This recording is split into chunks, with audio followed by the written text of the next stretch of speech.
If you enjoy sewing or you're new to sewing, then these cute little initial flags make the perfect sewing project. These are super cute. They're very popular for children's nurseries or playrooms and can easily be made at home. In this video, I'm going to show you the equipment that I used and how I made them step by step so you can also make one of these cute little flags at home. The equipment I'm going to be using today is a Cricut maker, a standard grip mat, material scissors, brayer, black heat transfer vinyl, a weeding tool, a ruler, a mini heat press, a heat press mat, a fabric pen. I'm using purple felt. I've got my flag template, I've got some purple wool, and I have my Singer Promise sewing machine. The first thing we need to do is prepare our felt. So I'm going to use this template that I've already made. I'm going to lay it on top of the felt.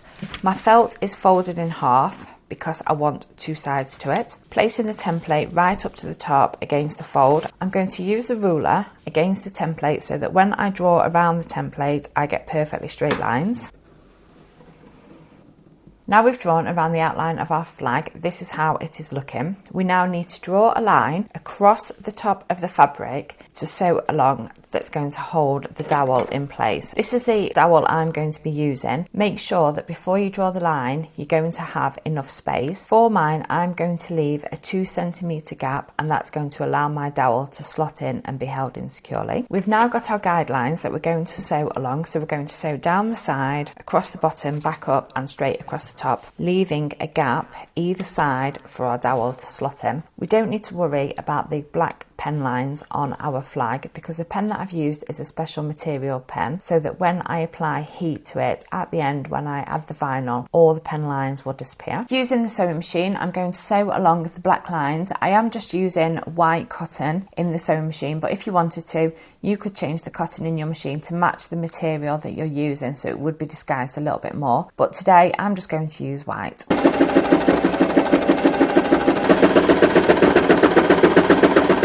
That's how our flag is looking now. We've sewn all the way around the flag shape, leaving a space at the top for our dowel to go through to hang it. The next thing we need to do is we need to add our initial onto the front of our flag. For this video, I'm going to show you how to apply a vinyl letter. You don't have to use a vinyl letter. You could use a material letter if you wanted, and you could either use heat and bond to stick that on, or you could sew it on. The choice is absolutely yours, but I'm going to show you how to design and cut a letter in Cricut Design Space to apply to your flag. Now we're in Cricut Design Space, we're going to click on the text icon, which is on the left hand panel, and we can see it's brought us up a text box. I'm going to type in a capital L for Lisa, and I'm going to change the font. To do that, I'm going to click on the little triangle in the font box, and that's going to bring up the options that we have. I'm going to click on System, and that's going to bring up all the fonts that I've purchased and loaded into Cricut Design Space. For the initial, I'm going to use the text Foggart that I've purchased. So I'm going to type that in, and that's going to bring it up for me. As we can see now, it has changed the letter to the font that we require. Now we just need to alter the size. I'm just going to measure the front of the banner flag to see the size of the letter that I need. As we can see, I have a maximum of 7 inches for my letter to go on the front of my flag, but I don't want my letter to be too overpowering, so I think I'm just going to go with a 4-inch letter, as that's going to sit nicely in the centre of my flag. Now we know the height of the letter we want, we're going to come up here to the height box on Design Space, and I'm just going to type in 4. That's going to change the width accordingly, keeping our letter in proportion. Now we're ready to make it. We're going to click on Make It. This project will be saved to My Stuff Save. Yep.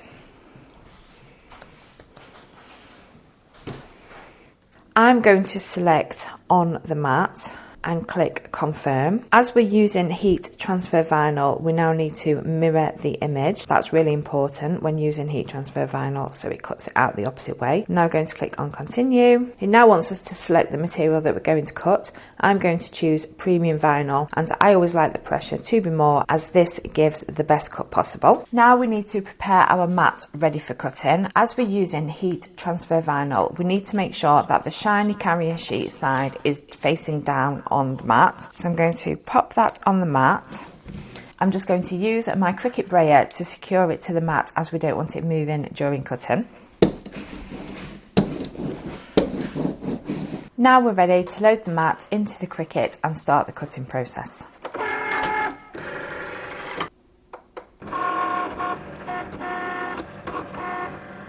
Now that's finished cutting, I'm just going to remove the mat from the Cricut and remove the vinyl from the mat. I like to remove the vinyl by flipping over the mat and removing the mat from the vinyl to stop it from curling. I am just going to trim around the edge of my letter just to save a bit of the vinyl and to save time with the weeding. Using my weeding tool, I'm now going to weed away all the excess vinyl that we don't need. That is how our weeded letter looks. We are now ready to heat press this onto the front of our flag. Whilst the heat press is warming up, we're just going to position the letter onto the front of the flag where we think it might look best. You can at this point use a ruler to measure each side to make sure that your letter is central. Now that I'm happy with the position of my letter, I'm going to use the heat press mini and I'm going to heat press that onto my flag. At the same time, I'm going to run the heat press around all the edges to remove all the pen marks.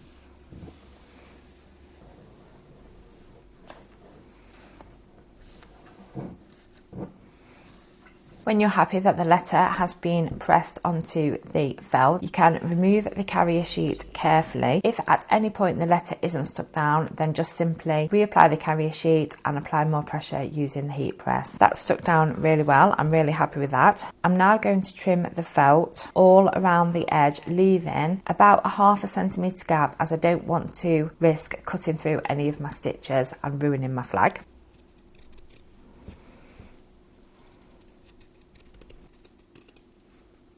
Now the flag's all neatly trimmed, we're now ready to add the wooden dowel. We're just going to slide it through the top of the banner flag. There's various options you can use to hang your flag. For mine, I'm going to use this lilac wool. It's quite a good match, I think. You could also use string, you could use embroidery thread, you could use twine. Whichever you have in your craft stash will be perfect. I'm just going to thread some of the wool through the hole in the dowel. Tie it up, trim off the excess, then I'm just going to wrap that around a couple of times just to hide the hole really and just finish it off. Then I'm just going to repeat that now on the other side. And there we have our completed banner flags. Like I said earlier, you don't have to use heat transfer vinyl, you can use material. I do think these are a super easy little sewing project that can look great around your home. Thank you very much for watching and I will look forward to seeing you in my next video.